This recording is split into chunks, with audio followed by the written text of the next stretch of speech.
Autism అంటే ఈ పిల్లోడికి ఆటిజం ఉంది అందుకే ఇలా బిహేవ్ చేస్తున్నాం అంటారు. సో బిహేవియరల్ ఇష్యూస్ అన్ని కూడా add Ann's. Suppose hyper active బాబుకి బిహేవియరల్ ఇష్యూస్ ఎక్కువ ఉండొచ్చు, తక్కువ ఉండొచ్చు, ఒక్కోసారి ఉండకపోవచ్చు.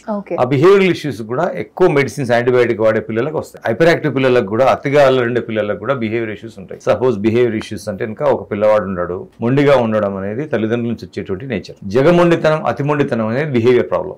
ఒక నేచర్ కి యాడ్ ఆన్ కావడం వల్ల అంటే ఇంకా సిస్టమ్ డిస్టర్బ్ చేయడం వల్ల మొండితనం విపరీతమైన మొండితనంగా మారే అవకాశం ఉంటుంది. భయం ఏదైతే ఉంటుందో, హెరిడిటీ ద్వారా వచ్చేటువంటి భయం ఏదైతే ఉంటుందో అది విపరీత భయం మారే అవకాశం ఉంటుంది. కోపం కానివ్వండి, మొండితనం కానివ్వండి, భయం కానివ్వండి, అల్లరి కానివ్వండి, అన్కంట్రోలబుల్ బిహేవియర్ లో ఏదైతే మనకు కనిపిస్తుందో అవన్నీ కూడా యాడ్ ఆన్స్ తో సమానం. అంటే బిహేవియర్స్ అన్ని కూడా బై బర్త్ తో రావు. మధ్యలో జరిగేటువంటి ఓవర్ వ్యాక్సినేషన్ ప్రాసెస్, మధ్యలో జరిగేటువంటి అన్వాంటెడ్ యాంటీబయాటిక్ యూసేజ్ వల్ల ఈ బిహేవియర్స్ అన్ని కూడా డబుల్, ట్రిపుల్ కావడం అనేది జరుగుతాయి జనరల్ గా.